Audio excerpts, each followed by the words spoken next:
Welcome back, Thomas fans. Thanks for joining us once again as we present the 15th installment of our Thomas & Friends Diecast Custom Showcase. We'd like to begin today by thanking you, our loyal and really useful viewers, for helping us reach an incredible 400 subscribers.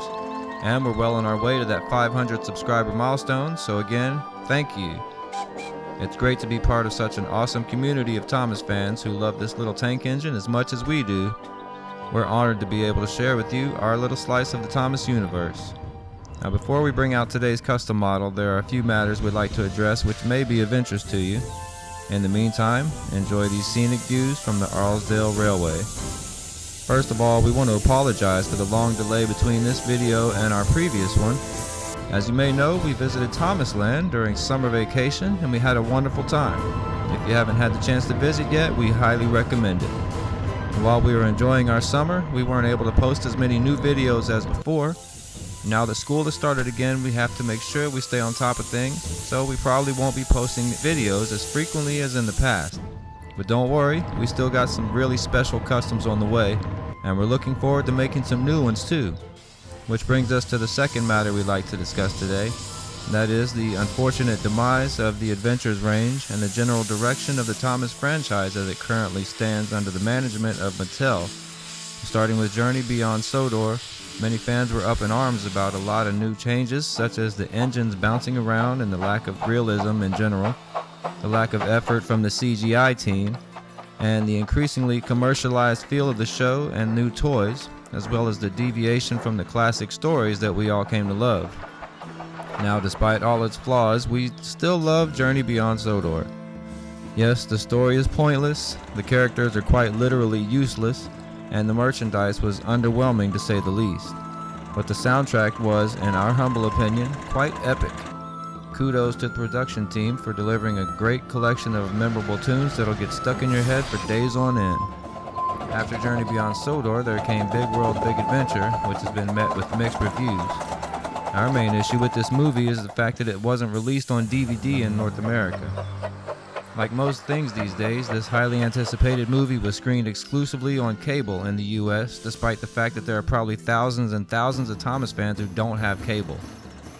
It just seems like a shameless attempt to get people to pay for cable services in order to enjoy something that used to be broadcast on public access television. And to really rub it in, they decide not to release the movie on DVD in the US. And there were people waiting to throw money at them for it. But instead we get a one-time airing of Big World Big Adventure on Nick Jr., and that's it. Perhaps it's just a sign of the times. Regardless, this left a sour taste in our mouths regarding the future of Thomas & Friends. And worst of all is the discontinued characters that we're still waiting to see for the Adventures range. For a while, the Thomas Wiki listed many characters as having Adventures versions in the works, but sadly those seem to have been removed. We're really looking forward to seeing Adventures Etienne and Rebecca most of all. Instead, it looks like we'll just have to make our own. Now that we're seeing so many new characters, there are plenty to choose from for making some really awesome diecast engines. Hey, Mike, Rex, and Bert look really excited about something. I wonder what it is. Oh look, who's that coming down the tracks? Jock. That's right. Jock is a miniature tender engine who first appeared in the 34th book of the Railway series entitled Jock the New Engine. As the story goes, the small controller decided to have Jock built after Rex's steam pipe began leaking and Frank had to take his train. So the railway's chief engineer, Ivan Ferrier, working with Ian Smith of the Ravenglass and Eskdale Railway, designed Jock to help with the rescue work on the Arlesdale Railway. Their design included all the best features of Mike, Rex, and Bert. Except for his boiler, firebox, and cylinders, which were all made by Crovan's Gate Works, Jock was built entirely at Arlesborough Works at the behest of Stephen Hatt. And when Jock first came out for testing, he was still unnamed, and his paint color reminded Douglas of his days on the Highland Railway, and he suggested the name Jock for the new engine. The small controller and Jock liked the name, so it stuck. Of course, Jock was very cocky when he was first built, as a result of being stronger and more popular than the other engines, but he soon learned the value of teamwork when Mike's injector failed and he had to pull Mike and his train single-handedly. According to the story, Jock pulled a double-header with Mike, who was jealous of Jock's popularity. Mike decided he would teach Jock a lesson about being arrogant by cutting off steam, forcing Jock to do all the work. The prank backfired when Mike broke down on the homeward journey, and Jock had to pull both him and the train. That evening, the two engines resolved their differences, and Jock promised to be less conceited in the future.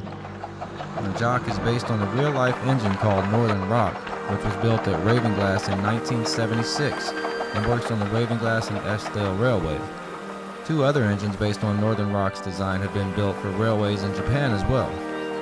As for his paintwork, Jock is painted in the Highland Railway chartreuse yellow livery with red lining. He has a brass dome, brass builder's plates on both sides of his cab, red nameplates with gold writing mounted on each side of his boiler, and Arlesdale written on the sides of his tender in yellow. He has a total of 16 wheels with a wheel configuration of 262. So to make our custom take and play Jock, we started with the original Take Along mic, which was released in 2002. We had always held off adding one of these to our collection since we already had the take and play versions of Mike, Rex, and Bert. And we bought this Take Along mic version, especially for this custom, because we thought Take Along mic would be a good choice to turn into a Jock. He was slightly larger than the other three, and he had a shape very similar to Jock's. His face was also kind of nondescript and different from theirs too, so it worked out nicely. And we started off masking off the chassis and wheels of the engine and the tender in order to retain their black color. We also masked off the face and smoke box and the buffers and running plate.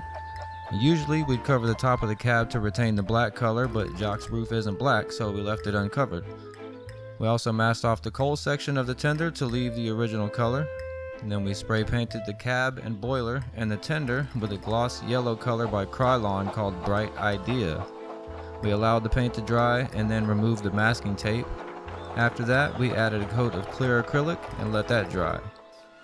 Jock's red striping is made from adhesive name labels, which we colored red using a Sharpie and then cut very thinly. We added striping to his boiler and cylinders and to his tender. And for Jock's cab, we had to make a special decal using Microsoft Paint.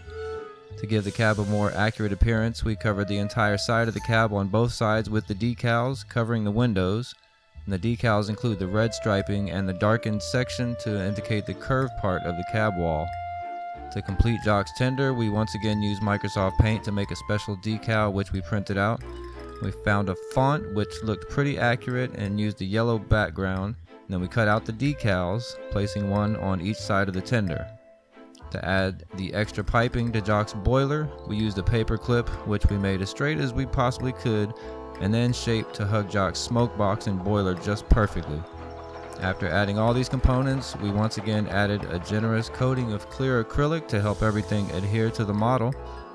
For a final touch, we used a sparkly gold colored paint marker to color Jock's dome and whistle. And there you have it, Thomas fans, our custom version of Take and Play Jock. We're especially glad to have Jock as an addition to our collection, and getting our hands on an Ertl Jock isn't possible at this time because they're so rare and expensive. But we think this is just as good, if not better. If you like this video, be sure to hit that like button below, and feel free to leave your comments or questions too. We love talking about anything related to Thomas. Most importantly, don't forget to subscribe to our channel for more great customs and other awesome content. Thanks for watching, and as always, until next time, we'll see you on Sodor!